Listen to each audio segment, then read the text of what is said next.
Right Honourable Speaker, I want to appreciate you for making time for this brief statement. Honourable Abe used to be a good friend of mine when she was still part of the opposition. I see some colleagues are complaining. Honourable Speaker, I'll make this statement brief. I did travel to Busoga sub-region, specifically Jinja district, with some members of the shadow cabinet and some opposition members of parliament from Busoga sub-region to interact with sugarcane farmers. They've been reaching out to us with several complaints, so we decided to pay them a visit and interact with them. I'll skip a couple of things and go to the background. Busoga is one of Uganda's leading sugarcane growing regions, contributing significantly to the country's sugar production. The sugar industry is one of the fastest growing industries in our economy under the manufacturing sector, contributing over 300 billion shillings in taxes annually, according to the Ministry of Trade, employing over 100,000 Ugandans directly and many more indirectly. The industry also produces over 150 megawatts of electricity from bagasse, of which about 70 megawatts is supplied to the national grid. Busoga has the biggest number of sugarcane mills and a huge acreage of sugarcane, making use of its fertile soil around Lake Victoria and Lake Kyoga, coupled with good rains. However, the persistent poverty in Busoga continues to raise questions about whether cane cultivation is benefiting farmers. Uganda Bureau of Statistics 2020 figures show that Busoga has 1.2 million poor persons. This is 120, it could be different now, of which 400,000 are living in food poverty. Food poverty, often referred to as household food insecurity, can be triggered by a crisis in finance or personal circumstances. It encompasses both the affordability of food and its availability within local communities.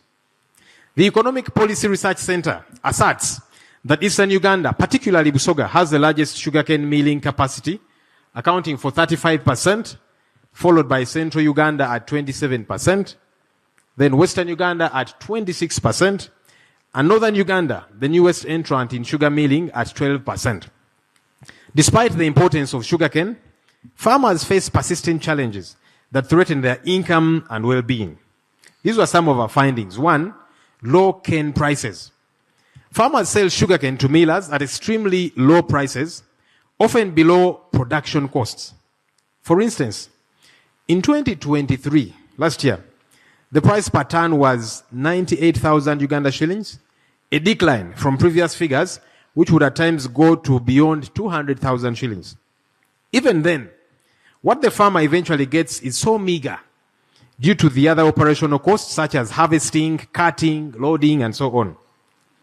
The other is delayed fulfillment of the presidential pledge to construct 2 sugar mills owned by farmers. In 2021, government pledged to construct 2 sugar factories in Busoga that very year, owned by the farmers as a way of empowering them. These factories were to be constructed in the districts of Buyende and Luka. 2021. However, to date, no construction has taken place. Rather, there has been a back and forth by Uganda Development Corporation, despite the release of more than 8 billion shillings for the purchase of land. The other finding was about delayed payments. Many millers delayed to make payments to farmers, leaving them cash-strapped.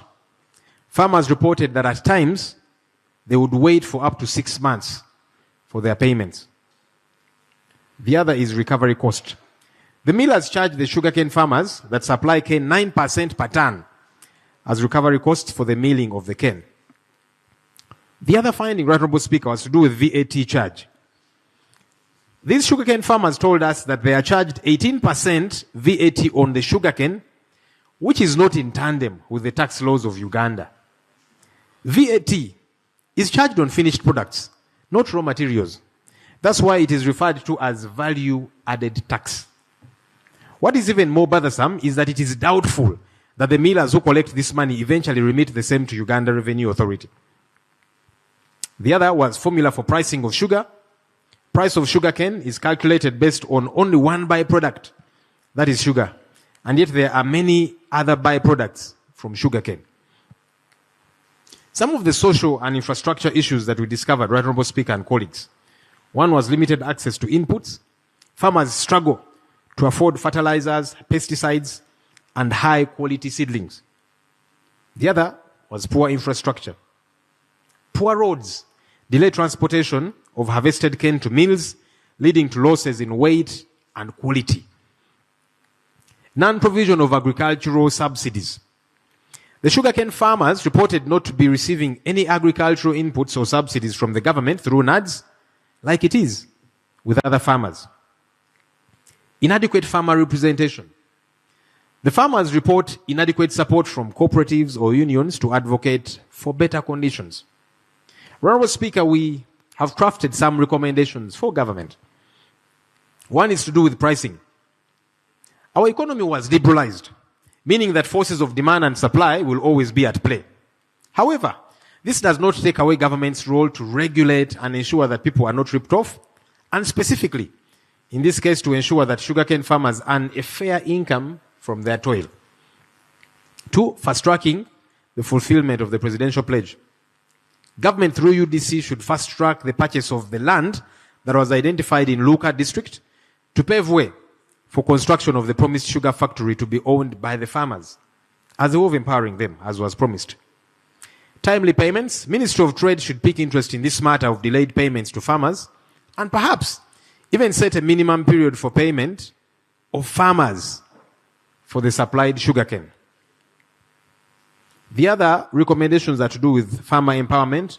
One is about strengthening cooperatives, and we're saying government should aim to support sugarcane farmers' cooperatives so as to negotiate better with millers, better terms with millers, and to access bulk purchases of inputs. Calibration of way bridges, which is another complaint that these farmers put to us.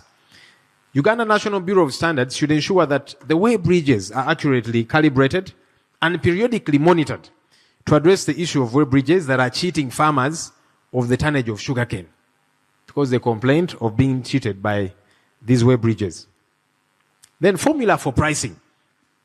Pricing of sugarcane should be calculated based on at least 5 major byproducts of sugarcane, such as molasses, ethanol, spirits, bagasse, among others, as compared to the current status of the price being based on only one byproduct, which is sugar.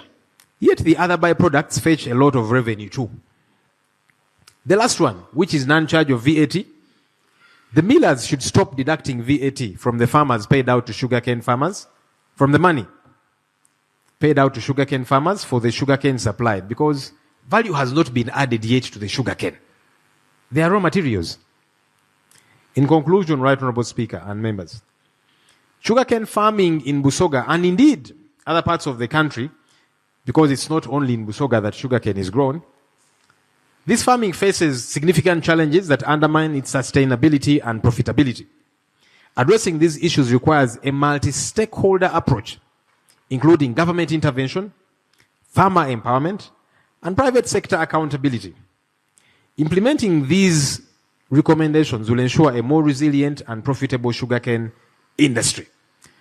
Honourable Speaker, my hope is that government will respond to these issues and address the concerns of sugarcane farmers, not just in Busoga, but other areas. It's Busoga which we visited, so that they can profit from their toil. I thank you, Right Honourable Speaker.